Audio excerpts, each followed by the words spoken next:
Ndabahaye ikaze muri kino kiganiro c'inama nshingamateka mutegurirwa n'igisata co kumenyesha amakuru n'ubuvugizi mu biro vya nyeniteka umukuru w'inama nshingamateka. Muri iki kiringo c'isasa risanzwe rya myandagaro 2022 inama nshingamateka irabandanya itora amabwirizwa ku neza y'igihugu n'abene gihugu. Ku munsi wa gatatu igenekerezo rya 28 Nyakanga uyu mwaka wa 2022 inama nshingamateka yarakoranye kugira yige yongere yemeze integuro z'amabwirizwa zibiri.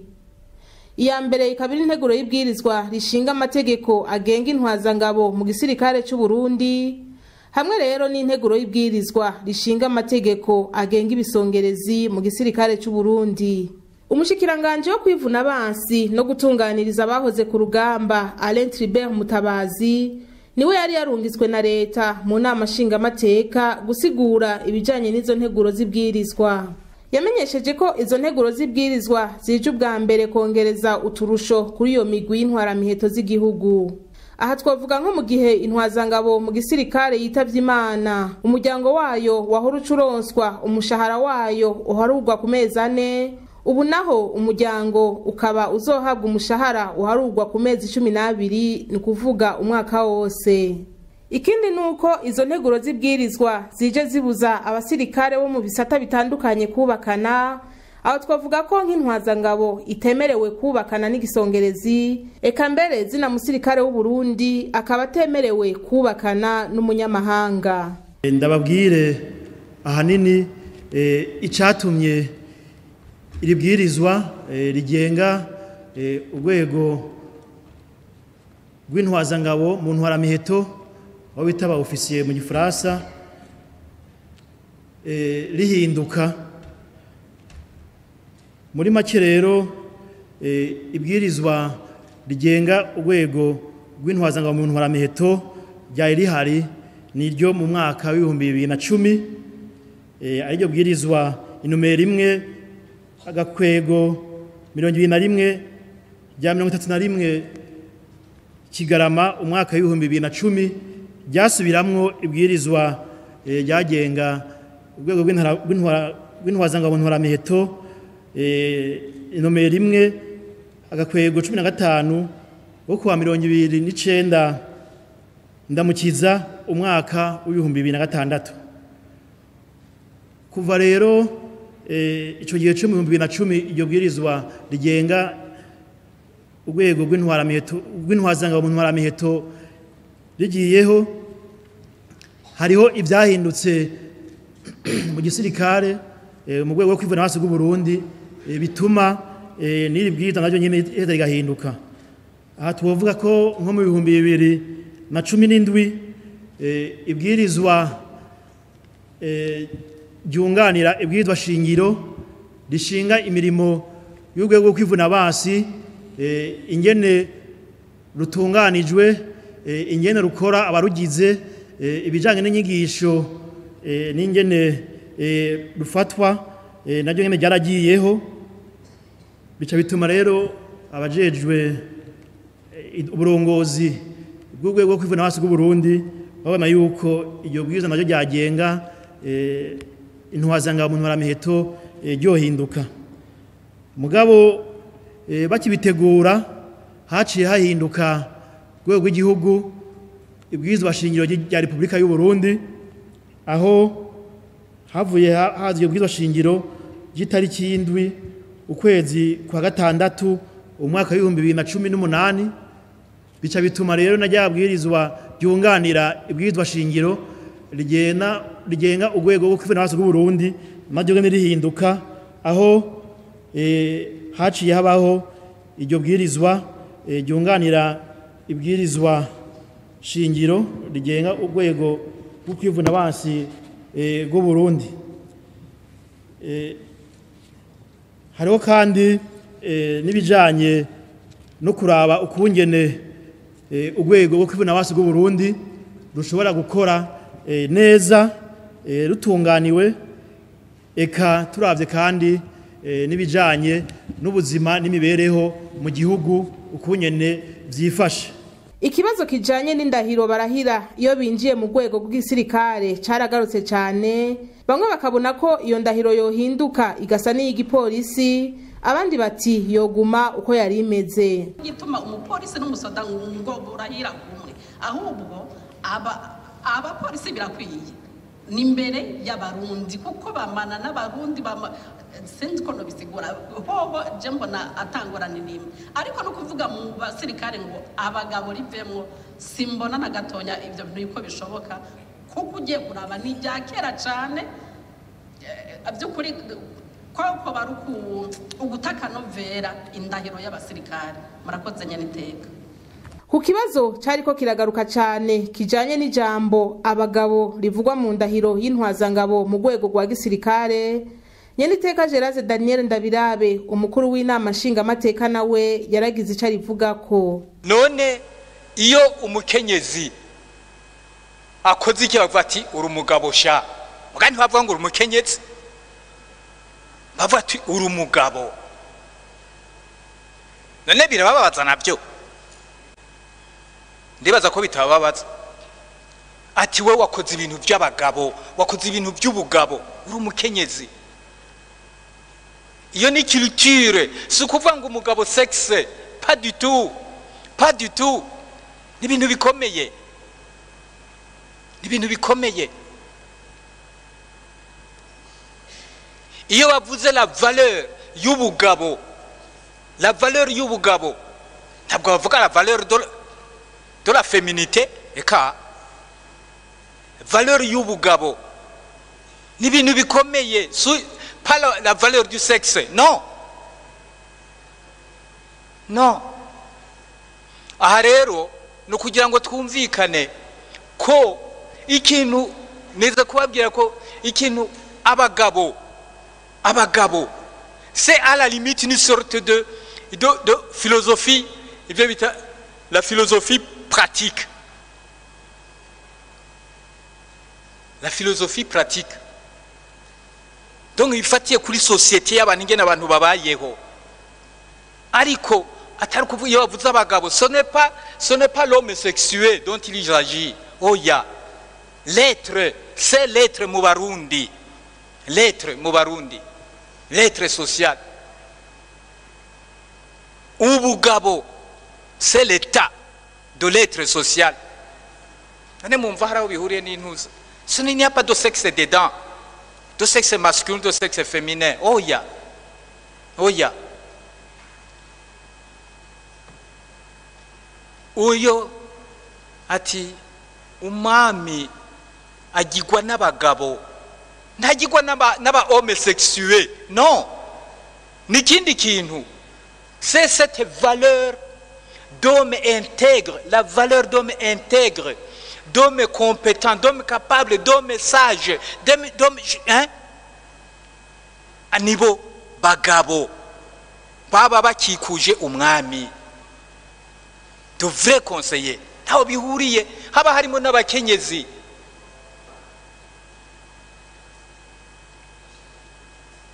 Umukuru w'igihugu ni ngo bavuga uti n'abandi bose b'abarundi bose muri ko muravuga pa abanyagihugu bagize ntuzo wotondesha ku murongo umwe babiri batatu.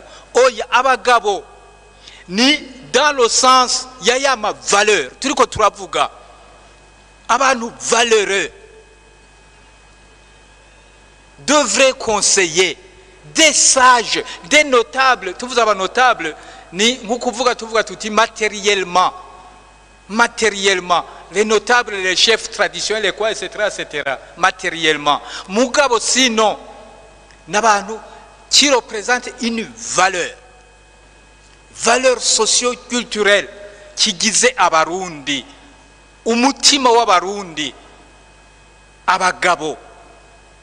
Abashingamateka bamaze kuzica ijya nino, izo nteguro z'amabwirizwa zaciye zemezwa uku gukurikira.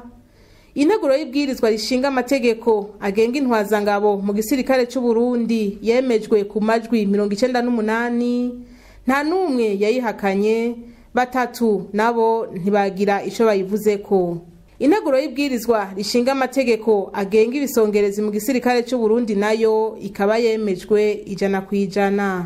Iruhande yo gutora amabwirizwa, inama nshinga amateka iragenzura kandi ibikorwa vya leta. Ni muri iyo ntumbero ku munsi wa gatanu igenekerezo rya 30 Nyakanga uyu mwaka wa 2022 inama nshinga amateka yakoranye mu ngoro y'amakoraniro mu Kigobe kugira ngo abashinga amateka baserukira bene gihugu babaze ibibazo bongere bumvirize inyishu z'umushikiranganje w'ibidukikije uburimyi n'ubworozi Dr Santos Niragira. Intumbero nyamukuru y'ivyo bibazo ikaba yari yo kumenya uko ibijanye n'irima ry'agatasi k'uyu mwaka vyifashe, cyane cyane imbuto zirobanuye, ifumbire ikorwa n'uruganda Fomi, imiti y'ibiterwa n'ibindi. Ikibazo cagiye kiragaruka cyane kikaba ari icy'ifumbire ya Fomi, bamwe bakavuga ku ikena ryayo, abandi nabo bakagaruka kuri ya mafaranga ya avance abene gihugu batanga kugira bashobore kuronka ifumbire ya Fomi, bakabona ko ayo mafaranga ya avance ari menshi abene gihugu bato bato bibagora kuyaronka.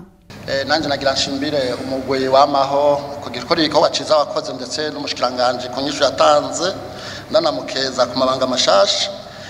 Rero ibibazo vyanje ikibazo ca mbere gishingiye kujanye n'ingishu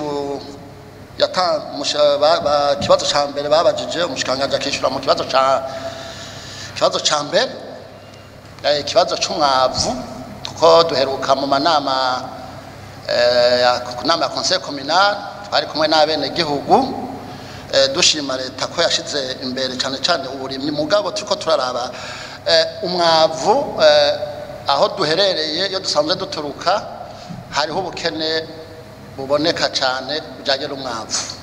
Uyu mwavu imbura kuko iwacu bari mu bijanye n'ibigori bijanye n'ibiraya, ubu rero bari batanze amavanse usanga koko hagiye turi mu gihe cy'itera ugasanga wasavye ibiro 50 ibiro 80 ibiro 30 baguhe ibiro 5.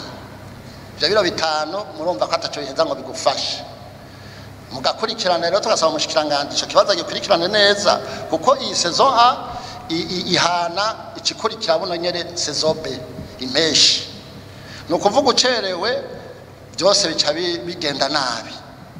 Nkana mubaza imbere mbege iyi saison A ikiringo cyo gutera kizohera ryari kugira ngo kumbure nimba Fomi iri kwirisuganya turatwumve ko ohoho bizohava bishoboka ko uwo mwavu uzohava ushika bigishoboka ko bashaka gutera bakimbura.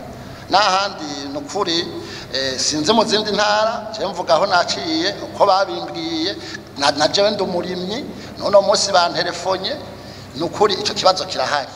Ico kibazo rero nuko turi kumwe n'ubujejwe vy'umwavu mu bushikanganje yoduha umuco neza akaduhumuriza hari ibibazo abantu bakabimenya kuko c'est une réalité sur le terrain aho mperereye si mu zindi ntara sino havugira ko na jewe ndabaho ndimira ndaba naho nagendeye. Jewe umuntu umushinga amateka naraze weekend nimwe ndabaga mu gisagara cya Bujumbura kandi umunsi umwe n'amadure n'igihugu nabikurikirana cyane rwose nuko ndiko ndababwira umwavu uri kuratanga ku mazoni hariho ibice bimwe cyane yarimo gutangwa kuko abariko baragusaba ni benshi aho raporo ubuhari ubundi nabo ubuhari kamwe abari kuri site badashobora kubyigwa nk'ejo bambwiye cyangwa baza mureke tubanze turabe ko wobwira kuko abari bahari munsi n'abari kubikora kamwe rero biriko biratuzanamo ingorane cyane nako bagushikiranganje mu dufashe cyane cyane nk'abo mu ntwaro bo birabarusha rwose kuko jewe ndi musare narigeze kurwara diyabete na peretansiyo kubera umwavu wa 2019 gacha kutora zari gukora udufashe by'ukuri umwavu ni muke nk'uko n'ishobora bari yabikoze nko ku isukari ni murabe kuvuga nk'ugurura nk'abakuze atunga bashobora kuzana muri mwavu bazane baseza bene igihugu ni umukakumiza kuri Fomi tuzoguma muri ibi bibazo. Rero tuba turabivuga abantu baza ngo ibyo twiguriraga ni mugende gutera umurava niho ariko umuntu gutera ibiteka mudufashe kandi n'ab'intwaro nabo baraheza nabo bakoroherezwa namwe n'icyo mubona umwavu uri kuraza umushaka kugira ababiri kuri iyi si turi izindi ngwate tugomba twinjiremo kandi. mu nyishu z'umushikiranganji yarahumurije abashinga amateka ko ataco leta itariko irakora kugira ngo umurimyi mworozi arangure imirimo yiwe agononokewe na rya ihangiro rya leta ari iryo kugira ubutunzi bw'igihugu bushingire ku burimyi n'ubworozi. Bababwira ko leta yashize uburimyi mu kibanza ca mbere, ariko ko hibonekeza ikena ry'ifumbire, hamwe usanga wasabye ibiro 30 bamuhaye ibiro 5, avuga ati icyo kintu n'ukuri mu gikurikirana. Twebwe nibaza aha ibiro 5 birashoboka, ariko bikanashoboka ko yoba ari muzeyi kuko ndenzarugero ko bataba babahaye ibyo basabye. Ibyo twarihweje aho umwaka w'uburimyi ugeze kino gice, turaraba n'ifumbire riza rimaze gushikira mu mazone, mu ntara no mu mazone. Turabona ko tutorindira ko ifumbire yose irinda gushika kubera bishobora gutwara umwanya munini. Hanyuma turasaba itangazo yuko baba baratoye ibice 50% by'ivyo basavye. Ivyo rero tukaba twasohoye iryo tangazo tubanje kuvugana n'abarongoye iryo hinguriro ry'ifumbire bita FOMI, batwemereye ko imaze guhingurwa yose irurizwa mu modokari ayishikana mu bibanza mu turere tujejwe uburimyi, ibidukikije, uburimyi n'ubworozi. Ariko yaciye atukunira urugohe avuga ati mbega none kumenga n'ubundi impeshi nayo guca itangura, ati turakeneye umuco, mubona bizoca bigenda gute? Mu bisanzwe ko turaba ibiharuro, turavye ibiharuro vy'imyaka iheze, tukaraba n'ibiharuro vy'ubu, turabona ko twabishikirije muri kiya cegeranyo, turabona ko abarimyi koko baritavye akamo batewe n'umukuru w'igihugu. Murazi ko yaduhamagariye ko twokwijukira uburimyi, gushikaho usanga kuva kuri saison kuja ku yindi, kuva ku mwaka kuja ku yindi, ugerageje kugereranya amasezo usanga hari ikintu kinininya cyane cyahindutse. Nk'ubu bwa mbere tukiriko turitegura igihe cici iki turangije, ibiharuro by'inyuma byatwereka yuko amatoni 800 ashobora kuzokwira, ariko bahejeje kuriha abenegihugu, bahejeje gutanga avance, basanze hakenewe nyabona amatoni ashaka ku 24. Ico rero byaratumye hacabamo ubucerwa nk'uko mwagiye murasubiramo. Tukaba tubona ko demande mu bijanye n'ifumbire yongerekana n'ingoga na n'ingoga, kandi ko nacyo gituma twavuze ko hakenewe kongerezwa inguvu kugira ngo abenegihugu tubandanye tubaronsa ivyo basavye.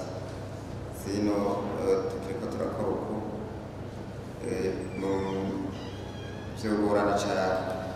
Abashinga amateka barasabye kandi ko kubera ko mwirima ry'impeshi riheruka hari abenegihugu batanze amafaranga ya avance kugira baronswe ifumbire ya FOMI, ariko hariho bamwe batigeze bayironka, bagasaba ko bobanza kubaha iyo ya mbere barihiye avance. Mu mirimo yabo ya misi yose, abashinga amateka baserukira abenegihugu barabandanya kandi bakarisha ubwenge kugira bashobore kubandanya barangura amabanga yabo neza. Kuva ku munsi wa mbere igenekerezo rya 3 Gitugutu gushika ku munsi wa 4 igenekerezo rya 6 Gitugutu uyu mwaka wa 2022, inama nshingamateka na nkenguzamateka zifatikanije n'ibiro vyo gufashanya vy'Ubusuwise mu Burundi byaratunganije mu ntara ya Ngozi uruganda rwo gukarihiriza ubwenge abashingamateka n'abakenguzamateka bose, bamwe mu bakozi bo mu nama nshingamateka na nkenguzamateka hamwe na bamwe mu bagize sentare yubahiriza amatungo ya leta kubijanye n'itunganywa gushasha y'ingene leta izokoresha amafaranga bimwe bita budget programme. Iyo ndinganizo ikaba ari yuko amafaranga yose asohotse ategerezwa kujana n'umugambi wayo uba wateguwe, hanyuma hagakurikiranwa ko ayo mafaranga koko aheza agakoreshwa muri uyo mugambi nyene yagenewe. Ivyo rero bigatuma uburyo budatakara kuko bica vyoroha no kubugenzura. Ugo ruganda rukaba guguruwe icese n'icegera ca mbere c'umukuru w'inama nshingamateka umushingamateka Sabine Ntakarutimana, aho yamenyesheje ko mu gihe ingingo y'182 y'ibwirizwa shingiro ry'u Burundi ivuga ko inama nshingamateka itora ibwirizwa rigenga amafaranga ya leta ikoresha ku mwaka, nayo agace k'indwi k'ingingo y'192 y'ibwirizwa shingiro nyene nako kakavuga ko inama nkenguzamateka nayo icigira icirivuze ko canke yunganiye. Byari bikenewe cyane rero ko izo nzego zibiri zikarihirizwa ubwenge muri iki gihe Uburundi buriko burajabuka buja muri iyo ndinganizo shasha izotangura gushirwa mu ngiro neza na neza mu mwaka w'ubutunzi bita année budgétaire wa 2023 ushira wa 2024. Mu gihe kandi haruhande yo gutora amabwirizwa inama nshingamateka na nkenguzamateka zigenzura ibikorwa vya leta, izo nyigisho nkarishabwenge ni ngirakamaro cyane kuko bizoca bibafasha mu kugenzura neza kwibwirizwa baba batoye y'ingene leta izokoresha amafaranga rizoba ririko riraja mu ngiro neza. Koze cyane murabizi ko mu bikorwa inama nshingamateka n'inama nkenguzamateka zikora harimo gukurikirana ibikorwa vya leta, kimwe bita contrôle de l'action gouvernementale. Muri iyo ntumbero rero abashingamateka n'abakenguzamateka ndetse nabo dusanzwe dukorana nka Cour des comptes natwe twategerezwa novuga kuronswa ubwenge bukwiye mu bijanye n'ico gikorwa, cane cane ubu leta y'u Burundi iri kwirahindura iva uko yahora ikoresha amahera y'igihugu ikaja mu buryo bushasha mbere busanzwe bukoreshwa mu bihugu byinshi, kandi nk'uko twabibonye mu nyigisho twaronse muri iki gitondo batubwiye bati ababikora no kuvuga ibi vy'intunganyo nshasha y'amahera leta ikoresha budget programme biraboneka ko iterambere riheza rigakurikira kuko ataburyo butakara.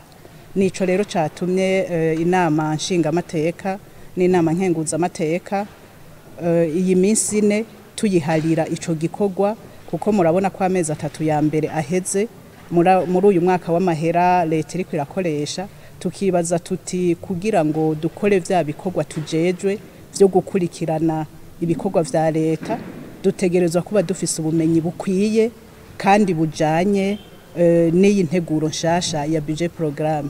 Ni iki rero turiko turakora ngaho no munsi. Muri urwo ruganda barakarihirijwe ubwenge kukungene iyo ndinganizo nshasha ya budget programme izokoreshwa mu makomine, kubijanye n'impinduka hamwe na bishasha bizoranga indinganizo nshasha ya budget programme, hamwe n'ingene inama nshingamateka na nkenguzamateka zizorimbura ingene iriko iraja mu ngiro.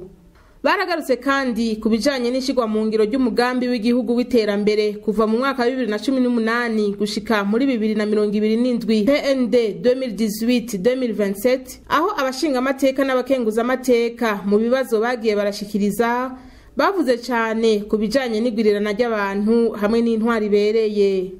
Muri urwo ruganda kandi umuhanuzi mu buyobozi bwo gutunganya amafaranga ya leta mu bushikiranganji bw'ikigega ca leta yarasiguye aho mu bushikiranganji bagejeje gutunganya ivyiyo ndinganizo nshasha ya budget programme, ati icihutiwe ni uguhinyanyura amabwirizwa 9 yahora akoreshwa bakayajanisha n'iyo ndinganizo ya budget programme kugira ngo bazokorere ku vyanditse bitomoye. Abashingamateka n'abakenguzamateka bakaba basabye ubushikiranganji ko bwo kwihuta kugira bwubahiriza ikiringo bwahawe kuko umengo busa n'uburiko burateba. Ivyigwa vyatanzwe vyaragarutse kandi ku bisata vyoshigwa imbere n'inama nshingamateka na nkenguzamateka z'iki kiringo ku bijanye n'iyo ndinganizo ya budget programme. Ivyo navyo bikaba ari uburimyi n'ubworozi, amagara y'abantu, amahinguriro n'ugushora hanze, ugutanga akazi kugwaruka, inyubakwa rusangi, gukingira abantu aho nikora, amahoro no gusubiza hamwe n'ibindi. Ugo ruganda rukaba rwasozerewe n'ijambo ryashikirijwe n'icegera ca mbere c'umukuru w'inama nkenguzamateka, umukenguzamateka Denise Ndadaye. Ibisabwa bitandukanye bimwe bita recommandation bikaba vyarashikirijwe inama nshingamateka na nkenguzamateka hamwe na leta y'u Burundi. Ivyo navyo bikaba ari ku nama nshingamateka na nkenguzamateka, ubwa mbere kugenzurira hafi ishigwa mu ngiro y'imigambi yose ya leta, kugenzura ingene indinganizo nshasha ya budget programme ishigwa mu ngiro mu makomine, gufasha no kuba hafi amakomine kugira ngo ashobore kwinjiza amafaranga menshi azoshobora kuyafasha mu gushira mu ngiro imigambi yayo yisunze indinganizo ya budget programme. Nayo kuri leta y'u Burundi hasabwe ugushinga urwego rujejwe gukurikirana no kugenzura ibijanye n'ishigwa mu ngiro y'indinganizo ya budget programme, kunyarutsa ibijanye n'ubuhinga ngurukana bumenyi buzokoreshwa bimwe bita digitalisation mu gushira mu ngiro budget programme, gushira mu ngiro budget programme mu nzego zose z'igihugu, guha ikibanza gikwiye igisata c'abikorera utwabo kuko arico gituma ubutunzi bw'igihugu bugwira, kubandanya gutsimbataza intwari ibereye kugira ngo leta ironke uburyo bukwiye bwo gushira mu ngiro imigambi yiyemeje mu mugambi w'igihugu w'iterambere PND, hamwe rero no gukarihiriza ubwenge abajejwe amasoko ya leta mu makomine kugira ngo babashe gushira mu ngiro neza ibijanye n'indinganizo ya budget programme mu makomine. Aha hakaba ari naho dusozereye kino kiganiro. Turabashimiye mwebwe mwese mwagikurikiye naho ubutaha.